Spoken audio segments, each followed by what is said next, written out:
அனைவருக்கும் வணக்கம். Welcome to our show random politics. தாவேக்காவுடைய தலைவர் விஜய் அவர்கள் சுற்றுப்பயணம் போகிறத பற்றி கடந்த ஒரு வாரமாக நிறைய பேச்சுவார்த்தைகள்லாம் நடந்துச்சு. செப்டம்பர் 13 போக போகிறாரு அப்படின்ற மாதிரி நம்ம எல்லாரும் சொல்லிட்டு இருந்தோம். அதுக்காக பர்மிஷன் வாங்க வேண்டி நிறையா பிரச்சனைகள் போய் அதுக்காக திமுக அவங்கள கண்டு பயப்படுது அப்படின்ற மாதிரி விஜய் அவர்கள் அறிக்கையெல்லாம் விட்டு பர்மிஷன் வாங்கின விஷயம்லாம் நடந்துச்சு.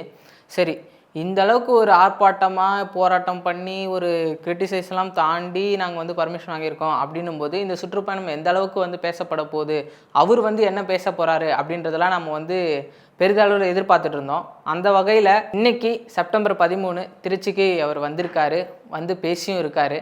அப்படி என்ன பேசியிருக்காரு, இந்த ஒரு வாரமாக நம்ம எதிர்பார்த்த எல்லா விஷயத்தையும் விஜய் அவர்கள் பேசி அந்த சுற்றுப்பயணத்துக்கான முதலடியை கரெக்டாக எடுத்து வச்சாரா அப்படின்றது தான் இந்த காணொலியில் நம்ம பார்க்க போகிறோம். ஸோ முதல் விஷயம் நம்ம என்ன பார்க்கணும் அப்படின்னா, விஜய் அவர்கள் மீது மீடியா அட்டென்ஷன். அவர் காலைல வீட்டில் கிளம்புனதுலேருந்து ஏரோப்ளைன் உள்ளே போனது, ஏரோப்ளைனில் ஏறினது, ஏரோப்ளைனில் திருச்சி ஏர்போர்ட்டில் இறங்குனதுன்னு சொல்லிட்டு ஃபுல் அண்ட் ஃபுல் எல்லா மீடியாவும் அதை மட்டுமே கவர் பண்ணி இன்றைக்கி டெலிகாஸ்ட் பண்ணிட்டு இருந்தாங்க. சரி, அந்த அளவுக்கு எதிர்பார்ப்பு இருக்கே, என்ன அரசியலாக ஒரு நிலைப்பாடு எடுக்க போகிறாரு அப்படின்ற மாதிரிலாம் நிறையா டாக்ஸ் போயிட்டு இருந்துச்சு.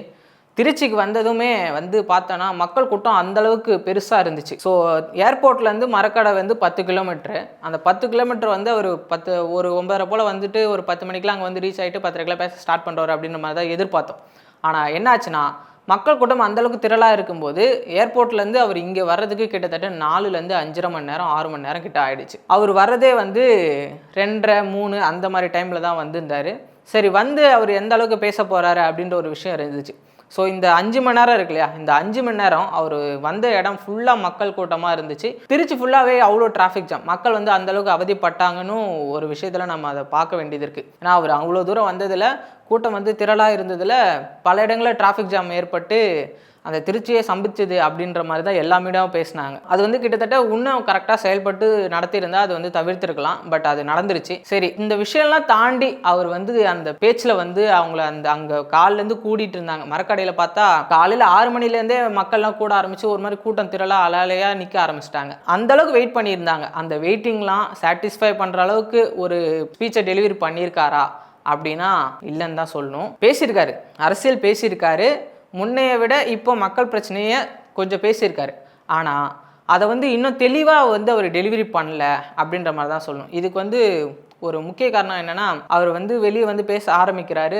அவர் பேசும்போதே மைக்கில் டெக்னிக்கல் எரர் வந்துடுது. அவர் பேசுகிறது சரியாக லைவில் டெலிகாஸ்ட் ஆகலை. அது ஒரு மேஜர் மைனஸாக பார்க்கப்படுது. ஏன்னா அவர் இப்போ தான் ஃபஸ்ட் டைம் சுற்றுப்பயணம் போக போகிறாருன்னும் போது அவர் பேசுகிற விஷயங்கள் எல்லாராலையும் முக்கியமாக பார்க்கக்கூடிய ஒரு விஷயம். அப்படி இருக்கும்போது ஒரு தொழில்நுட்ப காரணத்தினால லைவில் பல பேருக்கு அவர் என்ன பேசினாரு அப்படின்ற ஒரு விஷயமே புரியல. அங்கேருந்த மக்களுக்குமே சரியாக கேட்டுச்சா அப்படின்னா கேட்கலன்னு தான் சொல்லணும். அங்கேருந்த கூட்டத்தில் இந்த ஜனங்களுமே கேட்கல அப்படின்ற மாதிரி கத்திட்டு இருந்தாங்க. அதை தாண்டி அவர் பேசின விஷயங்கள் நம்ம பார்த்தோம் அப்படின்னா, இந்த தடவை மற்ற தடவை மாதிரி சினிமா டைலாக்லாம் எடுத்த உடனே பேசி கடந்து போகாம திமுக கொடுத்த வாக்குறுதிகள் என்னென்ன செஞ்சாங்க அப்படின்ற மாதிரி ஒரு விஷயத்த சொல்லியிருக்காரு.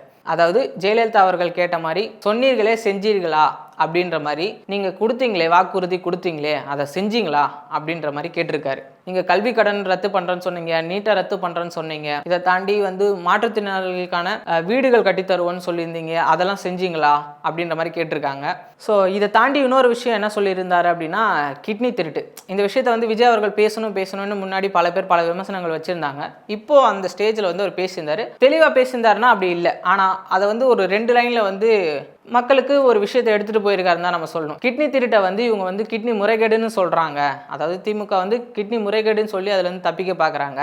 இன்னொரு குற்றச்சாட்டு ஒன்று வச்சார். என்னன்னா, திமுக காரங்க வச்சிருக்க மருத்துவமனையில் தான் இந்த கிட்னி திருட்டே நடக்குது அப்படின்ற மாதிரி ஒரு குற்றச்சாட்டை பகிரங்கமாக வச்சிருக்காரு. அடுத்த கட்டமாக இன்னொரு விஷயம் என்ன சொல்கிறாருன்னா, நீங்கள் மகளிருக்கு 1000 ரூபாய் திட்டம் கொடுத்தீங்க, எல்லாருக்கும் கொடுத்தீங்களா, கொடுக்கல அப்படின்ற மாதிரி சொன்னார். இன்னொரு விஷயம் என்ன சொன்னார்னா, நீங்கள் ஃப்ரீ பஸ் கொடுத்தீங்க, ஆனால் அந்த ஃப்ரீ பஸ்ஸை ஓசின்னு சொல்லி அந்த பேருந்தில் போகிற மகளிர்களை அவமதிப்பு தான் செஞ்சீங்க அப்படின்ற ஒரு விஷயத்த சொல்லியிருந்தார். அதாவது இதுக்கு முன்னாடி அவர் பேசினது எல்லாமே முழுக்க மு.க. ஸ்டாலின் அவர்களை மட்டுமே டார்கெட் பண்ணி பேசியிருந்தார். இப்போ கீழே இருக்கக்கூடிய, அதாவது திமுகவுடைய அடுத்த கட்ட தலைவர்களான அமைச்சர்கள் பேசின விஷயங்கள் எல்லாம் பேசியிருக்காரு. அவர் சொன்ன விஷயங்கள்லாம் இவர் அட்ரஸ் பண்ணி சொல்லியிருக்காரு. பெரிதளவில் அரசியல் பேசியிருக்காரா அப்படின்னா இல்லை. அதுவும் இல்லாமல் அவருக்கான நேரமும் அங்கே கொடுக்கப்படலை. ஆல்ரெடி டிராஃபிக் வயலன்ஸ் சொன்ன நிபந்தனைகளை ஃபாலோ பண்ணல அப்படின்னு சொல்லிட்டு ஏற்கனவே கேஸ் போட ஆரம்பிச்சிருப்பாங்க. அது என்னென்ன கேஸ்ன்னு சொல்லிட்டு நம்ம பொறுத்து தான் பார்க்கணும். இதெல்லாம் தாண்டி இன்னொரு விஷயம் என்ன சொல்ல வந்தார் அப்படின்னா, நீங்கள் இந்த வாக்குறுதிகள்லாம் கொடுத்தீங்க செய்யலைன்ற மாதிரி சொன்னேன், இப்போ நாங்கள் என்ன வாக்குறுதி கொடுக்குறோம் அப்படின்றதையும் சொல்கிறோம் அப்படின்னு சொன்னார். பெருசாக சொன்னாரா அப்படின்னா தெளிவாக சொல்லலை. பட் ஒரு விஷயத்தை மட்டும் கிளாரிஃபை பண்ணார். மக்களுக்கான அடிப்படை உரிமையான அந்த தங்கும் வசதி, தண்ணீர் பிரச்சனை, மற்ற விஷயங்களெல்லாம் வந்து நாங்கள் சரி செய்வோம், அதுதான் எங்களுடைய முன்னுரிமை அப்படின்ற மாதிரி சொல்லியிருக்காரு.